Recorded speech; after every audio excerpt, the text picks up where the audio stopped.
तो आज हम लोगों को पढ़ना था ओम्स लॉ। इससे पहले वाले लेक्चर में हम लोगों ने पढ़ा करंट इलेक्ट्रिसिटी क्या होती है, करंट के बारे में हम लोगों ने पढ़ लिया। ईएमएफ क्या होता है, जिसे हम इलेक्ट्रोमोटिव फोर्स कहते हैं, इलेक्ट्रोमोटिव फोर्स हमने पढ़ा। आज हमें पढ़ना था ओम्स लॉ के बारे में, रजिस्टिविटी के बारे में, रजिस्टेंस से रिलेटेड कुछ क्वेश्चंस के बारे में। टॉपिक है हमारा ओम्स लॉ।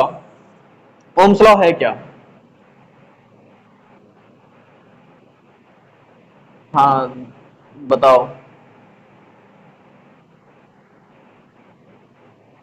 हाँ, ठीक ठीक। आगे।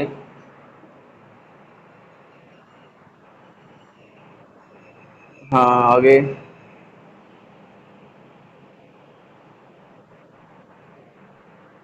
ठीक, आगे बढ़ो।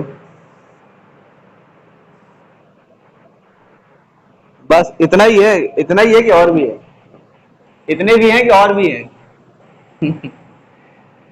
पढ़ाएंगे आगे। इंटरनल रेजिस्टेंस ऐसा था ना कि ईएमएफ पढ़ा रहा था तो ईएमएफ में लगे हाथ इंटरनल रेजिस्टेंस पढ़ा दिया।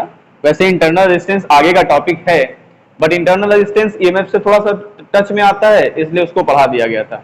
और कोई रीजन नहीं है, आगे भी पढ़ा दिया जाएगा। इंटरनल रेजिस्टेंस आगे भी पढ़ाएगा, और जो जितने टॉपिक बचे हुए हैं जो तुम कह रही हो, ये सारे टॉपिक्स अभी हम लोगों ने पढ़े ही नहीं, अभी आगे आएंगे। ठीक है, तो ओम्स लॉ पढ़ लो। ओम्स लॉ पढ़ने के बाद फिर आते हैं ड्रिफ्ट वेलोसिटी। अगला टॉपिक हमारा ओम्स लॉ खत्म होगा, रजिस्टिविटी खत्म होगी, तो हम लोग नेक्स्ट टॉपिक पर आने ही वाले हैं, टेम्परेचर डिपेंडेंस ऑफ रेजिस्टेंस। यानी आज तो ओम्स लॉ से रिलेटेड ही बात होगी, रजिस्टिविटी से रिलेटेड ही बात होगी। नेक्स्ट डे यानी कल की क्लास में हम लोग ड्रिफ्ट वेलोसिटी पर बात करेंगे, ड्रिफ्ट वेलोसिटी क्या होती है। ठीक है, तो घबराया मत करो किसी भी चीज के लिए, टेंशन मत लिया करो। पढ़ाऊंगा तो सारी चीजें ही जो कोर्स में है वो पढ़ाऊंगा, जो नहीं है वो बात अलग है। तो ओम्स लॉ क्या है सभी को पता होगा मेरे ख्याल से। ओम्स लॉ क्या है? ओम्स ने सबसे पहले क्या किया था, इनका पूरा नाम था जॉर्ज साइमन ओम। इन्होंने क्या किया, बहुत सारे रेजिस्टेंस लिए। रेजिस्टेंस तो नहीं लिया, रेजिस्टेंस तो बाद में इन्होंने बताया था। बहुत सारी वायर्स ली इन्होंने, अलग अलग मटेरियल की वायर ली, और उसमें करंट फ्लो किया। करंट फ्लो करने के बाद उन्होंने देखा जो करंट फ्लो हो रही है वो एक पर्टिकुलर चीज पर डिपेंड कर रही थी। वो डिपेंड कर रही थी पोटेंशियल डिफरेंस पर। यानी पोटेंशियल का डिफरेंस दोनों एंड्स, वायर के दोनों एंड्स के बीच में जो पोटेंशियल डिफरेंस होगा, करंट उसके डायरेक्टली प्रोपोर्शनल पाई गई। तो जॉर्ज साइमन ओम ने क्या किया, बहुत सारे एक्सपेरिमेंट करने के बाद इस फैक्ट पर पहुंचे कि V is directly proportional to I। V is directly proportional to I। आप डायरेक्टली ऐसे नहीं कहेंगे कि V is directly proportional to I, यही ओम्स लॉ है। स्टेटमेंट आपको याद करना पड़ेगा, स्टेटमेंट आपको पढ़ना पड़ेगा, स्टेटमेंट आपको याद रखना पड़ेगा, है ना।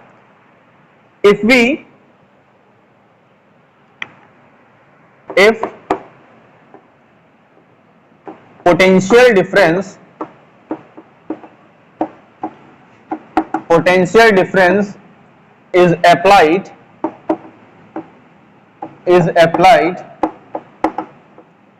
across the ends of a conductor,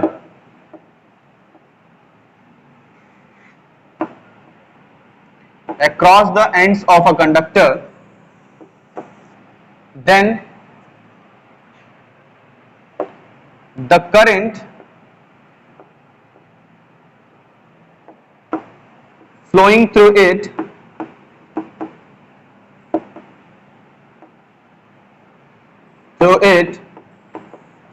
is directly proportional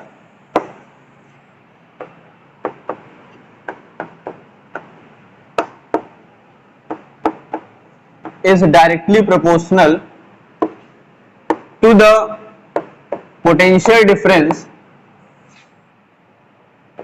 applied across the ends of conductor। Spelling समझ में आ रही है? स्पेलिंग समझ में आ रही है?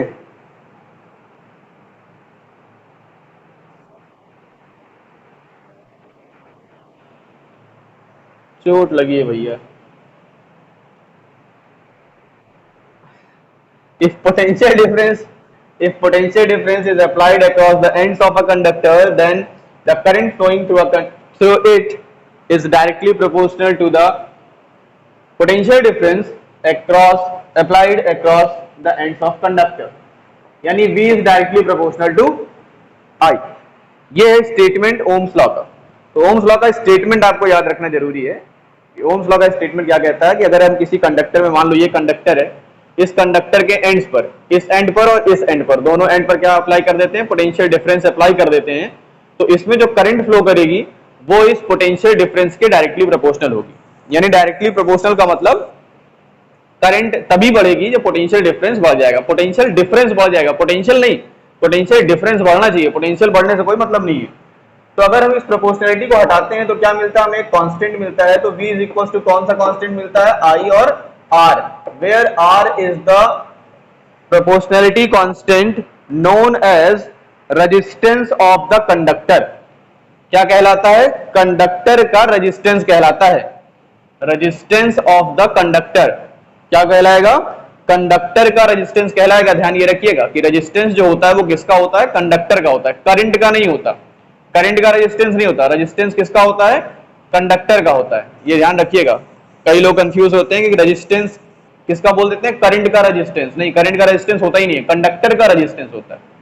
किसी रेजिस्टेंस का, किसी कंडक्टर का जो होता है वो रेजिस्टेंस होता है। जैसे आप वायर यूज कर लो, फैन यूज करते हैं, कूलर यूज करते हैं, कुछ भी चीज जो एप्लायंस आप यूज कर रहे हैं उसका कुछ ना कुछ रेजिस्टेंस होता है, वो करंट को फ्लो होने से रोकता है। Resistance is the boundation of flowing of charge. Charge जो फ्लो कर रहे हैं उसमें जो बाउंडेशन बनाता है, जो रुकावट पैदा करता है, वो है रेजिस्टेंस। और रुकावट पैदा होगा तो चार्ज वहां पर रुकेगा, चार्ज रुकेगा इसका मतलब एनर्जी रुकेगी, एनर्जी रुकेगी इट मींस एनर्जी का हम यूज कर रहे होंगे कहीं ना कहीं, क्योंकि एनर्जी अगर रुक रही है, एनर्जी फ्लो नहीं हो रही है, एनर्जी रुक गई, रुकावट पैदा करें, यानी इसका मतलब उस एनर्जी का हम कहीं ना कहीं यूज करेंगे। तो उस एनर्जी को यूज करते हैं। आप लाइट का यूज कर लेते हो, लाइट बल्ब ऑन करते हो, वो भी एक रेजिस्टेंस है। फैन का यूज करते हो, वो भी एक रेजिस्टेंस है। जो भी एप्लायंस आप यूज करते हैं वो सारी की सारी चीजें एक रेजिस्टेंस ही होती हैं। समझ में आया, मेरे ख्याल से आ गया होगा रेजिस्टेंस क्या है।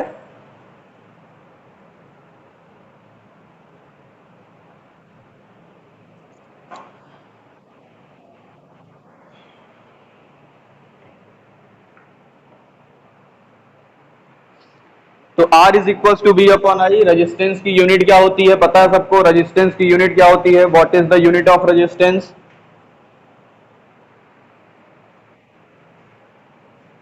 रेजिस्टेंस की यूनिट क्या होती है भाई, ओम।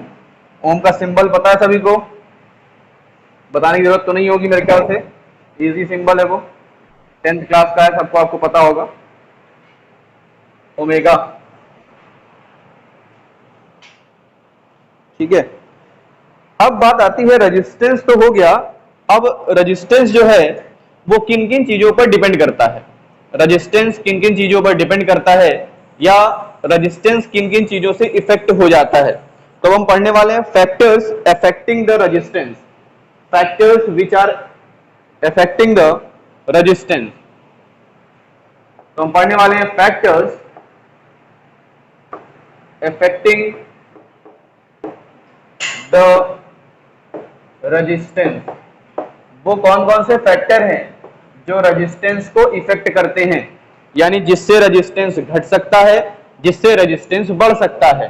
कौन कौन से ऐसे टर्म्स होते होंगे कंडक्टर की, कौन कौन सी ऐसी चीजें होती होंगी जो रेजिस्टेंस को घटा सकती है, जो रेजिस्टेंस को बढ़ा सकती है, ऐसा कौन कौन सी चीजें होती हैं। तो मेनली जो होगा वो 4 चीजें ऐसी होती हैं, 4 चीजें। यानी रेजिस्टेंस जो होता है किसी भी कंडक्टर का, वो कंडक्टर की 4 चीजों पर डिपेंड करता है। कंडक्टर की 4 चीजों पर डिपेंड करता है कि उसका रेजिस्टेंस कितना होगा। पहली चीज, जो रेजिस्टेंस होगा वो कंडक्टर की लेंथ पर डिपेंड करता है।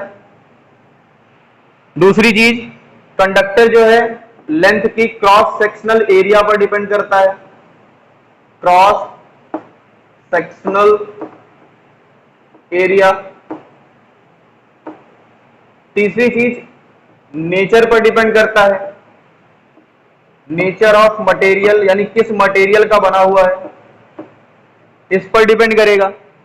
रेजिस्टेंस जो है वो किस मटेरियल का बना है, कंडक्टर किस मटेरियल का बना है, रेजिस्टेंस इस पर डिपेंड करेगा।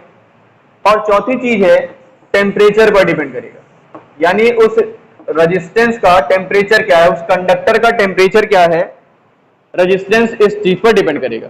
तो जो रेजिस्टेंस होगा किसी भी कंडक्टर का वो चार चीजों पर डिपेंड करता है कि कंडक्टर का लेंथ क्या है, कंडक्टर का क्रॉस सेक्शनल एरिया क्या है, कंडक्टर किस मटेरियल का बना हुआ है, नेचर ऑफ मटेरियल क्या है, और कंडक्टर का टेम्परेचर क्या है। इन चार चीजों पर, इन चार फैक्टर्स पर डिपेंड करता है हमारा रेजिस्टेंस किसी भी कंडक्टर का। तो लेंथ पर किस प्रकार से डिपेंड करता है, अगर किसी भी कंडक्टर की बात करें, कंडक्टर की लेंथ जितनी ज्यादा बड़ी होगी रेजिस्टेंस उतना ही ज्यादा होगा, यानी R is directly proportional to L, R is directly proportional to L। जो रेजिस्टेंस होगा वो लेंथ के डायरेक्टली प्रोपोर्शनल होगा, कंडक्टर की लेंथ के डायरेक्टली प्रोपोर्शनल होगा।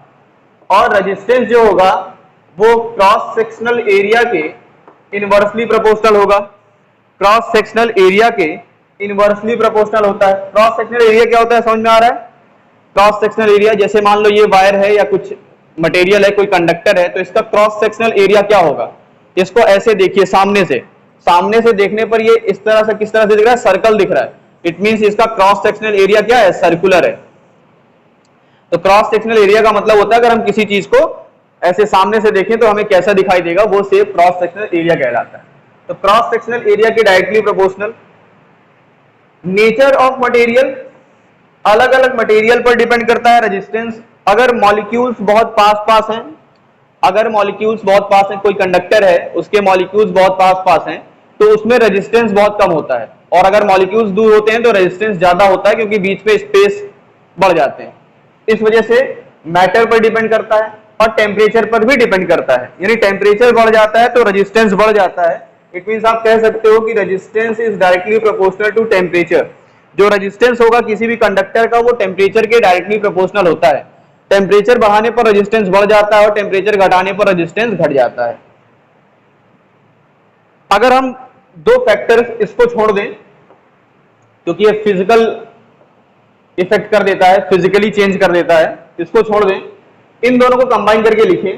तो इन दोनों को कंबाइन करने पर हम लिख सकते हैं R is directly proportional to L upon A, R is directly proportional to L upon A। अब डायरेक्टली प्रोपोर्शनल का साइन हटाएंगे तो एक कांस्टेंट आएगा which is known as resistivity. It is known as resistivity or specific resistance of conductor, material of conductor। जिस conductor जिस material का बना होगा उस मटेरियल की कुछ ना कुछ स्पेसिफिक रेजिस्टेंस होता है कि उस रेजिस्टेंस में, उस वायर में अगर हम कोई वायर ले लेते हैं, उस मटेरियल ले लेते हैं, कोई भी मटेरियल हमने ले लिया, तो रो इज इक्वल टू क्या हो जाएगा, आर एल अपॉन ए,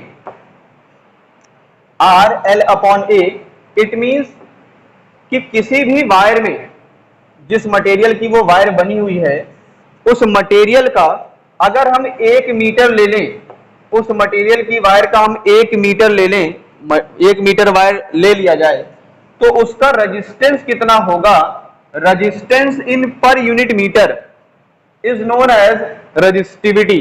किसी मटेरियल की, मान लीजिए कॉपर है, एल्युमिनियम है, अब हमने कॉपर की और एल्युमिनियम की दोनों की 1-1 मीटर वायर ले ली, 1-1 मीटर की वायर, दोनों की थिकनेस सेम है और दोनों की लेंथ 1 मीटर है, तो जाहिर सी बात है 1 मीटर कॉपर की वायर है, 1 मीटर एल्युमिनियम की वायर है, दोनों का रेजिस्टेंस अलग अलग होगा, लेंथ सेम है, एरिया सेम है, फिर भी दोनों के रेजिस्टेंस अलग अलग हैं, क्योंकि resistance in per unit metre दोनों का अलग अलग है। इट मींस दोनों के स्पेसिफिक रेजिस्टेंस अलग हैं। स्पेसिफिक रेजिस्टेंस डिपेंड करता है मटेरियल पर, किसी भी मटेरियल का बना होगा तो उसका कुछ ना कुछ स्पेसिफिक रेजिस्टेंस होगा, पर यूनिट लेंथ में उसकी कुछ ना कुछ रेजिस्टेंस होगी। फिर उसके बाद अगर हम वायर ले लेते हैं 10 मीटर की, तो हम उसमें रेजिस्टेंस को 10 से मल्टीप्लाई कर देंगे स्पेसिफिक रेजिस्टेंस को, तो हमें क्या मिल जाएगा, 10 मीटर वायर की रेजिस्टेंस मिल जाएगी। तो रेजिस्टेंस हम किससे डिपेंड करते हैं, रेजिस्टेंस 4 चीजों पर डिपेंड करता है। पहला लेंथ पर डायरेक्टली प्रोपोर्शनल होता है, क्रॉस सेक्शनल एरिया के इनवर्सली प्रोपोर्शनल, नेचर पर डिपेंड करता है, और चौथी चीज टेम्परेचर पे डिपेंड करता है, टेम्परेचर के डायरेक्टली प्रोपोर्शनल होता है। दोनों को हमने कंबाइन किया तो हमें मिला R is directly proportional to L upon A। यहाँ से प्रोपोर्शनलिटी का साइन हटाते हैं तो एक कांस्टेंट आएगा विच इज नोन एज रो, जिसे हम रेजिस्टिविटी भी कह सकते हैं या फिर आप स्पेसिफिक रेजिस्टेंस भी कह सकते हो। इसका मतलब होता है कि किसी वायर में, किसी मटेरियल का अगर हम वायर बनाते हैं तो 1 मीटर लेंथ वायर की रेजिस्टेंस कितनी होगी, ये हमें पता चलता है स्पेसिफिक रेजिस्टेंस से। समझ में आया?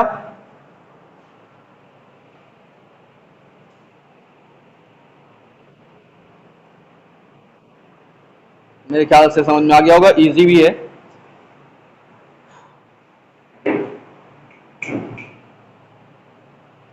स्पेसिफिक रेजिस्टेंस पढ़ लिया हम लोगों ने। स्पेसिफिक रेजिस्टेंस कहो या इसी को हम रेजिस्टिविटी भी कहते हैं, रो को, है ना। चलिए आगे बढ़े।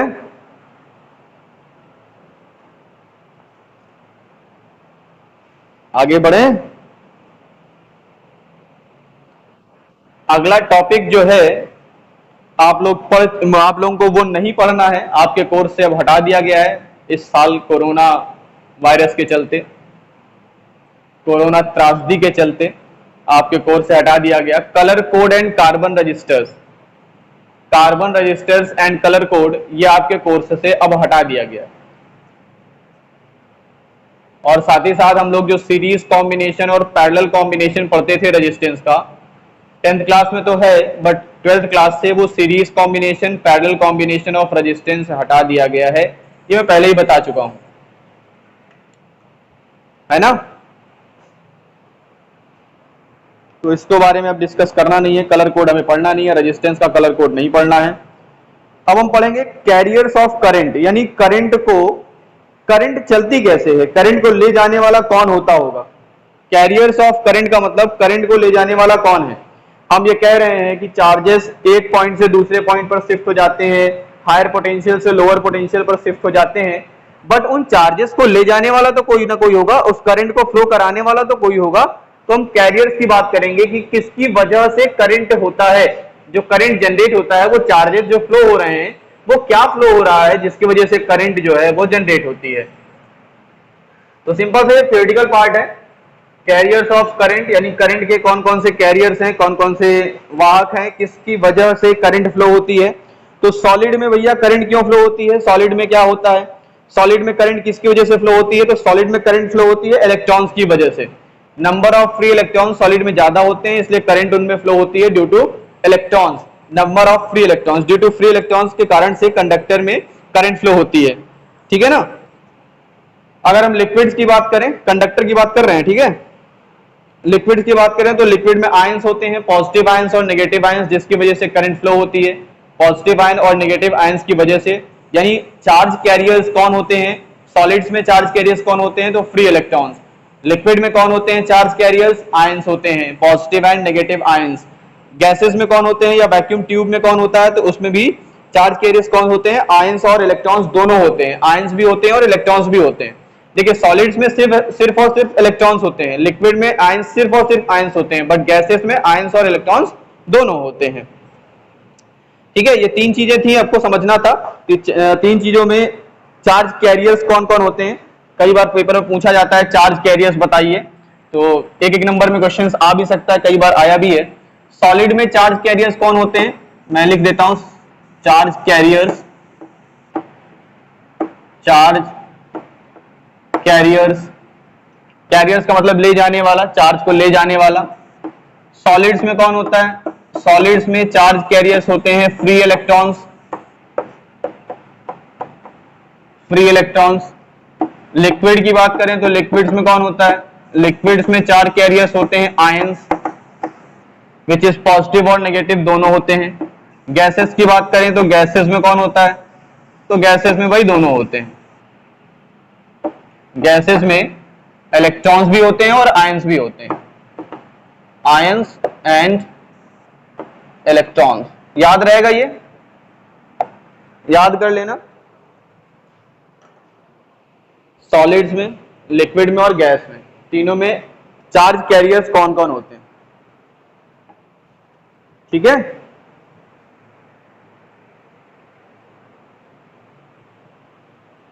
समझ में आ गया।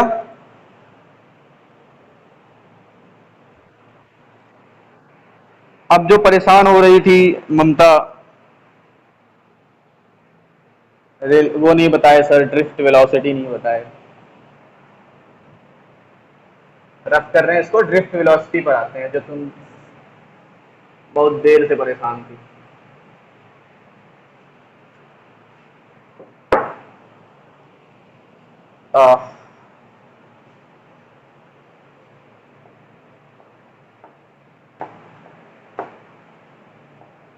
ड्रिफ्ट वेलोसिटी,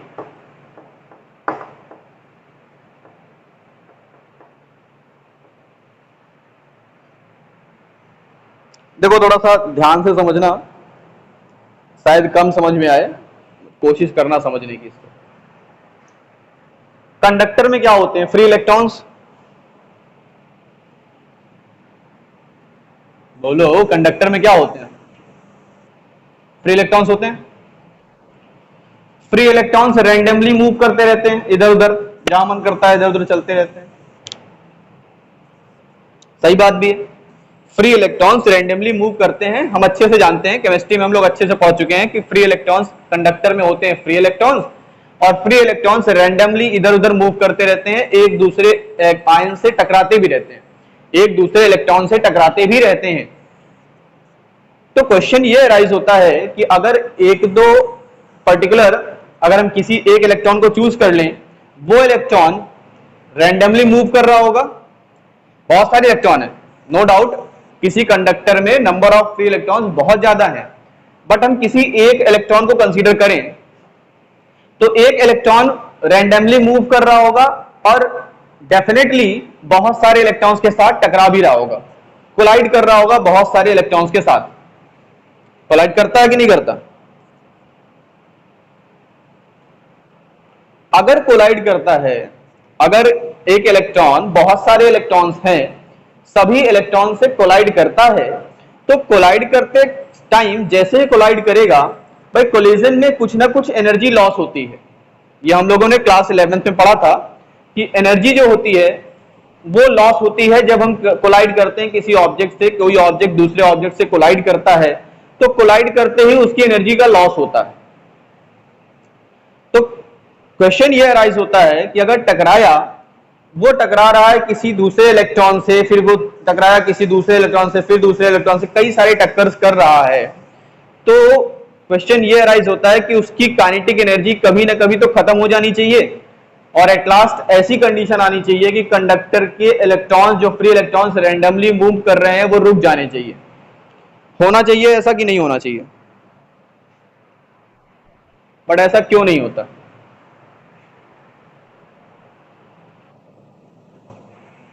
ऐसा क्यों नहीं होता?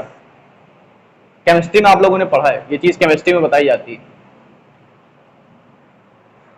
इसलिए नहीं होता क्योंकि जब इलेक्ट्रॉन एक दूसरे इलेक्ट्रॉन, ये मान लीजिए हमारा जो माना था हमने वो इलेक्ट्रॉन है, और ये इलेक्ट्रॉन ऐसे रखा हुआ है, स्टेबल है, ये वाला इलेक्ट्रॉन चल करके आ रहा है इसके पास एनर्जी बहुत है, ये आया इसके पास, इससे टकराया, एनर्जी इसकी लॉस हुई, मानते हैं लॉस होगी, बट एक इलेक्ट्रॉन दूसरे इलेक्ट्रॉन को क्या करता है?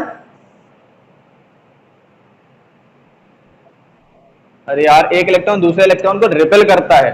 रिपेल करेगा तो ये कुछ ना कुछ एनर्जी लगाएगा, रिपेल करेगा, और रिपेल करेगा तो इसको फिर से एनर्जी प्रोवाइड होगी, और कौन एनर्जी देता है? खुद ब खुद वही इलेक्ट्रॉन खुद को एनर्जी दे देता है। जो एनर्जी लॉस हो रही है वही एनर्जी दूसरे एनर्जी में ट्रांसफर होती है, और एनर्जी का कंजर्वेशन होता है अगर ऑब्जेक्ट में हम कोई एक्सटर्नल सोर्स नहीं लगा रहे हैं तब। अगर हम कोई एक्सटर्नल सोर्स नहीं लगाते हैं तब रैंडमली मूव कर रहे हैं, टकराते हैं एक दूसरे से, एनर्जी का कंजर्वेशन करते हैं और आसानी से ट्रांसफॉर्मेशन होता रहता है। ये प्रोसेस कंटिन्यूअसली चलता रहेगा तब तक जब तक हम इसमें कोई एक्सटर्नल सोर्स ना लगा दें और इसको एक्सटर्नल एनर्जी ना दी जाए। अब मान लीजिए कि हम कंडक्टर में क्या करते हैं, एक एक्सटर्नल एनर्जी लगा देते हैं। यानी हमने क्या कर दिया, ये कंडक्टर था, मान लीजिए कि एक कंडक्टर है, इस कंडक्टर में हमने क्या किया, बैटरी कनेक्ट कर दी। बैटरी कनेक्ट करने का मतलब हमने पोटेंशियल डिफरेंस अप्लाई कर दिया। ये पॉजिटिव टर्मिनल, ये नेगेटिव टर्मिनल, यहां पर पॉजिटिव टर्मिनल आएगा और यहां पर नेगेटिव टर्मिनल आएगा। यहां पे बहुत सारे इलेक्ट्रॉन्स हैं, बहुत सारे इलेक्ट्रॉन्स हैं। तो जैसे ही हमने इसमें पोटेंशियल डिफरेंस अप्लाई किया, इसकी इलेक्ट्रिक फील्ड पॉजिटिव से नेगेटिव डायरेक्शन में कुछ ऐसी इलेक्ट्रिक फील्ड क्रिएट होगी, ऐसी इलेक्ट्रिक फील्ड क्रिएट होगी पॉजिटिव से नेगेटिव की तरफ। तो जैसे ही हमने इलेक्ट्रिक फील्ड अप्लाई किया तो एक फोर्स लगा। कौन सा force? Electric force, electric energy आ गई। इसने क्या किया, जो इलेक्ट्रॉन्स रैंडमली मूव कर रहे थे इधर उधर, उनको एक फिक्स डायरेक्शन दे दी, अचानक से एक झटका दे दिया, एक अचानक से एनर्जी दे दी। एक अचानक से एनर्जी कहां से आई?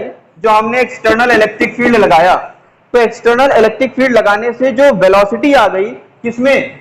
इलेक्ट्रॉन्स में, जो रैंडमली मूव कर रहे थे फ्री इलेक्ट्रॉन्स में जो वेलोसिटी आ गई due to external electric field is known as drift velocity. इस वेलोसिटी को ड्रिफ्ट वेलोसिटी कहा जाता है। जब कोई रैंडमली मूव कर रहा था, आपने क्या किया, अचानक से उसे एक फिक्स डायरेक्शन में दे दिया, उसे एक फिक्स डायरेक्शन में वेलोसिटी दे दी। हम ये जैसे ही अप्लाई करेंगे, जितने भी इलेक्ट्रॉन्स रैंडमली मूव कर रहे थे उन सब की एक डायरेक्शन फिक्स हो जाएगी, वो नेगेटिव से पॉजिटिव की तरफ ट्रांसफर होने लगेंगे, चलने लगेंगे। किसके कारण से? इस इलेक्ट्रिक फील्ड के कारण से। तो ये जो इलेक्ट्रिक फील्ड वेलोसिटी दे रही है, इसको क्या कहा जाएगा? ड्रिफ्ट वेलोसिटी कहा जाएगा। और अगर ड्रिफ्ट वेलोसिटी की बात करें तो ड्रिफ्ट वेलोसिटी इन per unit electric field, per unit electric field में जो ड्रिफ्ट वेलोसिटी मिलती है किसी भी फ्री इलेक्ट्रॉन को, उसको कहा जाता है मोबिलिटी। क्या कहते हैं? मोबिलिटी। उसको कहा जाता है मोबिलिटी। म्यू से डिनोट करते हैं मोबिलिटी को। मोबिलिटी क्या होती है? The drift velocity gained by free electron in per unit electric field. Per unit electric field में किसी फ्री इलेक्ट्रॉन के द्वारा जितनी ड्रिफ्ट वेलोसिटी गेन की गई है उसी को कहा जाता है मोबिलिटी। मोबिलिटी का मतलब है मूव करने की क्षमता। मोबिलिटी का अगर हिंदी में मतलब निकालें तो इसका मतलब होता है मूव करने की क्षमता या गति करने की क्षमता। तो मूव करने की क्षमता को मोबिलिटी कहते हैं। और ये मूव करने की क्षमता कहां से आएगी? जब हम इलेक्ट्रिक फील्ड अप्लाई करेंगे। इलेक्ट्रिक फील्ड जैसे ही अप्लाई करेंगे, फ्री इलेक्ट्रॉन्स रैंडमली मूव कर रहे थे, इन सभी फ्री इलेक्ट्रॉन्स को एक डायरेक्शन में एक अचानक से वेलोसिटी मिल जाएगी, उसे ड्रिफ्ट वेलोसिटी कहते हैं। जब हम चलते रहते हैं, अगर हम बाइक चलाते हैं, कार, साइकिल चलाते हैं, आप जब टर्न करते हो, साइकिल को टर्न करते हो, तो आप क्या करते हो? पहले आप स्पीड लाते हो, टर्न करने के बाद अचानक से आप स्पीड बढ़ा देते हो। अचानक से स्पीड बढ़ाते हैं ना, आपने एक फिक्स डायरेक्शन में स्पीड बढ़ा दी, इसी को ड्रिफ्ट कहा जाता है। तभी से वो शब्द यहां से आया है, ड्रिफ्ट वेलोसिटी। ड्रिफ्ट का मतलब होता है जब कोई चीज अचानक से झटका दे दी जाए। मान लीजिए आप किसी डायरेक्शन में आप चल रहे थे, आप किसी डायरेक्शन में हल्के फुल्के चल रहे थे, ऐसे मस्ती में चल रहे थे, पीछे से कोई आता है आपको धक्का दे देता है अचानक से, तो आपको एक वेलोसिटी मिलती है।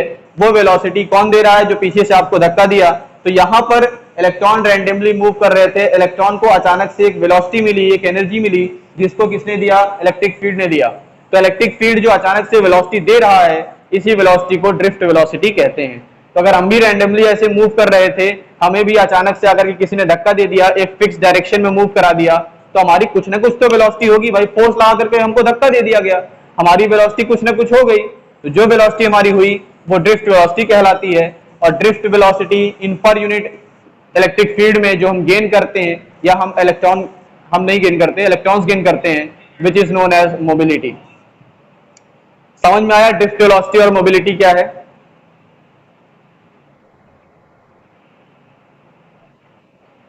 थोड़ा सा पूरा समझ में नहीं आएगा मुझे पता है, इतना आसान नहीं है इसको एक बार में समझ लेना। और आप लोग कह दिए यस सर बड़े आसानी तरीके से, बट ऐसा है नहीं, समझ में नहीं आता जल्दी, मैं मान सकता हूं, क्योंकि ड्रिफ्ट वेलोसिटी थोड़ा सा कॉन्सेप्चुअल चीज है, कम समझ में आई होगी। बट कोशिश करेंगे एक दो बार इसी वीडियो को जो मैंने बोला हूँ, इसी चीज को आप एक दो बार और देख लीजिएगा, यूट्यूब पर जाइएगा, वहां पे सर्च करिएगा, वहां पे मिल जाएगा आपको, तो देखिएगा। देखने के बाद आप कोशिश करेंगे तो बिल्कुल आपको समझ में आ जाएगा। इसके बाद हमें डेरिवेशन पढ़ना था, relation between electric drift velocity and electric current. Drift velocity और इलेक्ट्रिक करंट के बीच में क्या रिलेशन होता है, इसका एक डेरिवेशन है, बहुत अच्छा डेरिवेशन है और बहुत इंपॉर्टेंट डेरिवेशन है, वो हम लोग पढ़ेंगे नेक्स्ट क्लास में, यानी कल। तो ड्रिफ्ट वेलोसिटी समझ में आ गई होगी, ड्रिफ्ट वेलोसिटी और करंट के बीच का रिलेशन हम लोग कल पढ़ेंगे, और इसके आगे की जो भी टॉपिक्स होंगे वो आगे पढ़ेंगे।